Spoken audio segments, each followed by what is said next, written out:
Bienvenue dans notre maison d'édition, l'IA. Découvrez gratuitement des livres audio en français. Pour ne pas manquer nos prochaines vidéos, abonnez-vous à notre chaîne. Matière et mémoire, essai sur la relation du corps à l'esprit, par Henri Bergson, lu par Julia Maloney. Pour améliorer votre expérience de lecture, vous pouvez activer le sous-titrage et ajuster la vitesse de lecture. Avant-propos de la 7e édition, par Henri Bergson. Ce livre affirme la réalité de l'esprit, la réalité de la matière, et essaie de déterminer le rapport de l'un à l'autre sur un exemple précis, celui de la mémoire. Il est donc nettement dualiste. Mais, d'autre part, il envisage corps et esprit de telle manière qu'il espère atténuer beaucoup, sinon supprimer, les difficultés théoriques que le dualisme a toujours soulevées et qui font que, suggéré par la conscience immédiate, adopté par le sens commun, il est fort peu en honneur parmi les philosophes. Ces difficultés tiennent, pour la plus grande part, à la conception tantôt réaliste, tantôt idéaliste, qu'on se fait de la matière. L'objet de notre premier chapitre est de montrer qu'idéalisme et réalisme sont deux thèses également excessives, qu'il est faux de réduire la matière à la représentation que nous en avons, faux aussi d'en faire une chose qui produirait en nous des représentations mais qui serait d'une autre nature qu'elle. La matière, pour nous, est un ensemble des images. Et par image, nous entendons une certaine existence qui est plus que ce que l'idéaliste appelle une représentation, mais moins que ce que le réaliste appelle une chose, une existence située à mi-chemin entre la chose et la représentation. Cette conception de la matière est tout simplement celle du sens commun. On étonnerait beaucoup un homme étranger aux spéculations philosophiques en lui disant que l'objet qu'il a devant lui, qu'il voit et qu'il touche, n'existe que dans son esprit et pour son esprit, ou même, plus généralement, n'existe que pour un esprit, comme le voulait Berkeley. Notre interlocuteur soutiendrait toujours que l'objet existe indépendamment de la conscience qui le perçoit.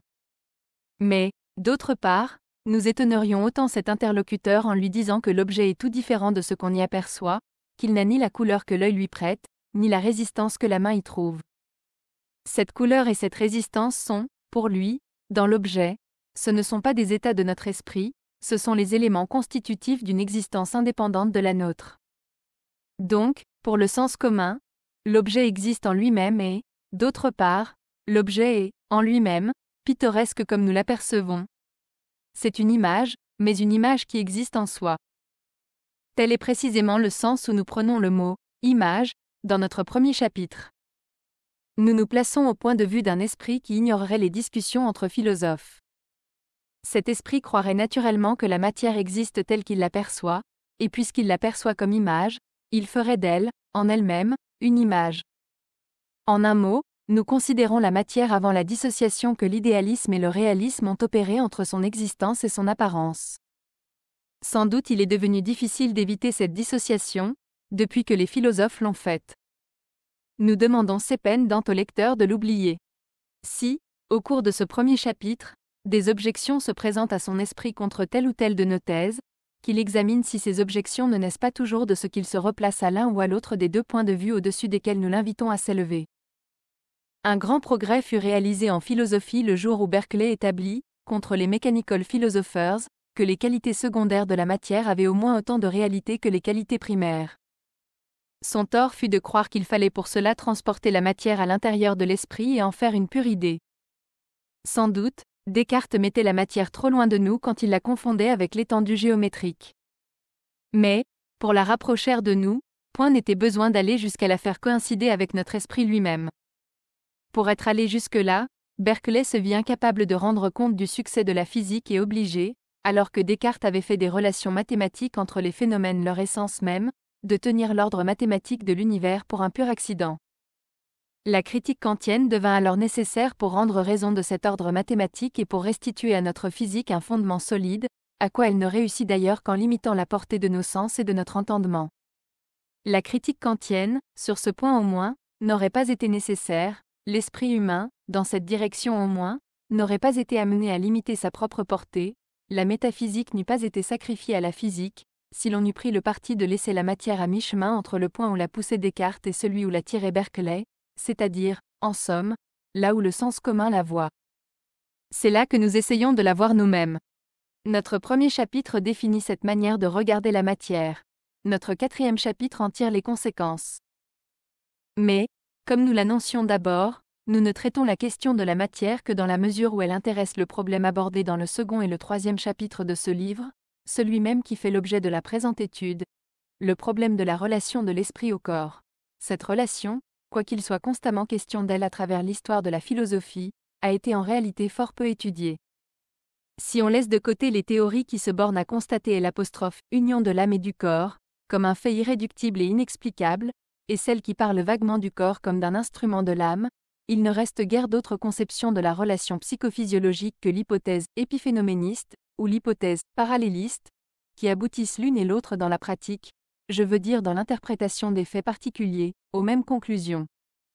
Que l'on considère, en effet, la pensée comme une simple fonction du cerveau et l'état de conscience comme un épiphénomène de l'état cérébral, ou que l'on tienne les états de la pensée et les états du cerveau pour deux traductions, en deux langues différentes, d'un même original, dans un cas comme dans l'autre on pose en principe que, si nous pouvions pénétrer à l'intérieur d'un cerveau qui travaille et assister au chassé-croisé des atomes dont l'écorce cérébrale est faite, et si, d'autre part, nous possédions la clé de la psychophysiologie, nous saurions tout le détail de ce qui se passe dans la conscience correspondante. À vrai dire, c'est là ce qui est le plus communément admis, par les philosophes aussi bien que par les savants. Il y aurait cependant lieu de se demander si les faits, examinés sans parti pris, suggèrent réellement une hypothèse de ce genre. Qu'il y ait solidarité entre l'état de conscience et le cerveau, c'est incontestable. Mais il y a solidarité aussi entre le vêtement et le clou auquel il est accroché, car si l'on arrache le clou, le vêtement tombe. Dira-t-on, pour cela, que la forme du clou dessine la forme du vêtement ou nous permet en aucune façon de la pressentir? Ainsi, de ce que le fait psychologique est accroché à un état cérébral, on ne peut conclure au parallélisme des deux séries psychologiques et physiologiques.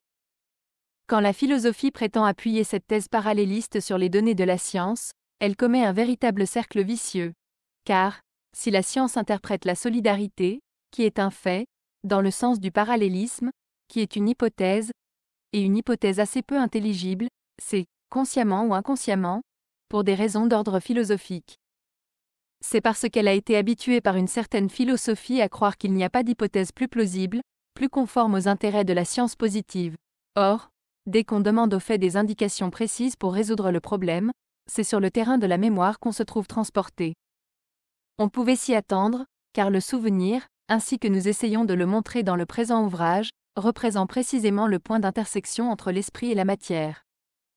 Mais peu importe la raison, personne ne contestera, je crois, que dans l'ensemble de faits capables de jeter quelque lumière sur la relation psychophysiologique, ceux qui concernent la mémoire, soit à l'état normal, soit à l'état pathologique, occupent une place privilégiée.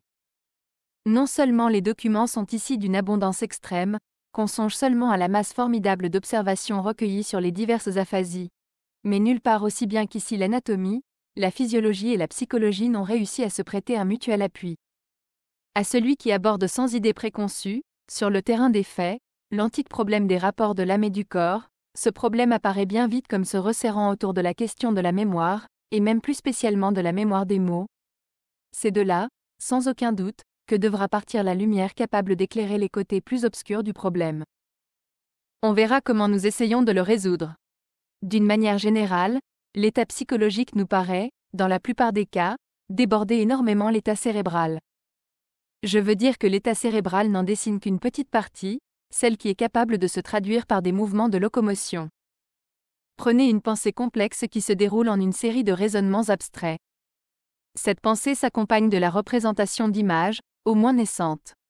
Et ces images elles-mêmes ne sont pas représentées à la conscience sans que se dessinent, à l'état d'esquisse ou de tendance, les mouvements par lesquels ces images se joueraient elles-mêmes dans l'espace, je veux dire, imprimeraient au corps telle ou telle attitude, dégageraient tout ce qu'elle contient non implicitement de mouvement spatial.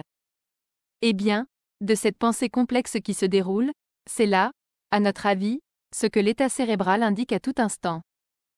Celui qui pourrait pénétrer à l'intérieur d'un cerveau, et apercevoir ce qui s'y fait, serait probablement renseigné sur ces mouvements esquissés ou préparés. Rien ne prouve qu'il serait renseigné sur autre chose. Fût-il doué d'une intelligence surhumaine, eût-il la clé de la psychophysiologie, il ne serait éclairé sur ce qui se passe dans la conscience correspondante que tout juste autant que nous le serions sur une pièce de théâtre par les allées et venues des acteurs sur la scène. C'est dire que la relation du mental au cérébral n'est pas une relation contente, pas plus qu'elle n'est une relation simple. Selon la nature de la pièce qui se joue, les mouvements des acteurs en disent plus ou moins long. Presque tout, s'il s'agit d'une pantomime. Presque rien, si c'est une fine comédie. Ainsi notre état cérébral contient plus ou moins de notre état mental, selon que nous tendons à extérioriser notre vie psychologique en action ou à l'intérioriser en connaissance pure. Il y a donc enfin des tons différents de vie mentale, et notre vie psychologique peut se jouer à des hauteurs différentes, tantôt plus près, tantôt plus loin de l'action, selon le degré de notre attention à la vie. Là est une des idées directrices du présent ouvrage, celle même qui a servi de point de départ à notre travail. Ce que l'on tient d'ordinaire pour une plus grande complication de l'état psychologique nous apparaît, de notre point de vue, comme une plus grande dilatation de notre personnalité tout entière qui, normalement resserrée par l'action, s'étend d'autant plus que se dessert davantage l'étau où elle se laisse comprimer et, toujours indivisée, s'étale sur une surface d'autant plus considérable. Ce qu'on tient d'ordinaire pour une perturbation de la vie psychologique elle-même, un désordre intérieur, une maladie de la personnalité, nous apparaît, de notre point de vue, comme un relâchement ou une perversion de la solidarité qui lie cette vie psychologique à son concomitant moteur, une altération ou une diminution de notre attention à la vie extérieure. Cette thèse, comme d'ailleurs celle qui consiste à nier la localisation des souvenirs de mots et à expliquer les aphasies tout autrement que par cette localisation, fut considérée comme paradoxale lors de la première publication de cet ouvrage, 1896. Elle le paraîtra beaucoup moins aujourd'hui. La conception de l'aphasie qui était alors classique, universellement admise et tenue pour intangible, est fort battue en brèche depuis quelques années, surtout pour des raisons d'ordre anatomique, mais en partie aussi pour des raisons psychologiques du même genre que celles que nous exposions dès cette époque. Et l'étude si approfondie et originale que M. Pierre Janet a faite des névroses l'a conduit dans ces dernières années, par de tout autre chemin, par l'examen des formes psychasthéniques de la maladie, à user de ces considérations de tension psychologique et des apostrophes attention à la réalité, qu'on qualifia d'abord de vue métaphysique. À vrai dire, on n'avait pas tout à fait tort de les qualifier ainsi. Sans contester à la psychologie, non plus qu'à la métaphysique, le droit de s'ériger en science indépendante, nous estimons que chacune de ces deux sciences doit poser des problèmes à l'autre et peut, dans une certaine mesure, l'aider à les résoudre. Comment en serait-il autrement, si la psychologie a pour objet l'étude de l'esprit humain en tant que fonctionnant utilement pour la pratique, et si la métaphysique n'est que ce même esprit humain faisant effort pour s'affranchir des conditions de l'action utile et pour se ressaisir comme pure énergie créatrice?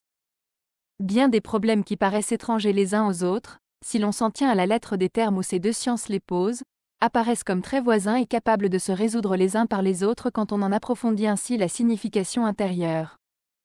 Nous n'aurions pas cru, au début de nos recherches, qu'il pût y avoir une connexion quelconque entre l'analyse du souvenir et les questions qui s'agitent entre réalistes et idéalistes, ou entre mécanistes et dynamistes, au sujet de l'existence ou de l'essence de la matière.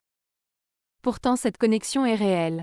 Elle est même intime, et, si l'on en tient compte, un problème métaphysique capital se trouve transporté sur le terrain de l'observation, où il pourra être résolu progressivement, au lieu d'alimenter indéfiniment les disputes entre écoles dans le champ clos de la dialectique pure. La complication de certaines parties du présent ouvrage tient à l'inévitable enchevêtrement de problèmes qui se produit quand on prend la philosophie de ce biais. Mais à travers cette complication, qui tient à la complication même de la réalité, nous croyons qu'on se retrouvera sans peine si l'on ne lâche pas prise des deux principes qui nous ont servi à nous-mêmes de fil conducteur dans nos recherches. Le premier est que l'analyse psychologique doit se repérer sans cesse sur le caractère utilitaire de nos fonctions mentales, essentiellement tournées vers l'action. Le second est que les habitudes contractées dans l'action, remontant dans la sphère de la spéculation, y créent des problèmes factices, et que la métaphysique doit commencer par dissiper ces obscurités artificielles. Cliquez sur I, en haut à droite de votre écran pour choisir le livre audio que vous aimeriez découvrir. Si cette vidéo vous a plu, vous pouvez mettre un « j'aime » et la partager à vos amis. Par ailleurs, visitez notre bibliothèque sur audible.fr pour explorer notre vaste sélection de livres audio réalisés par l'IA.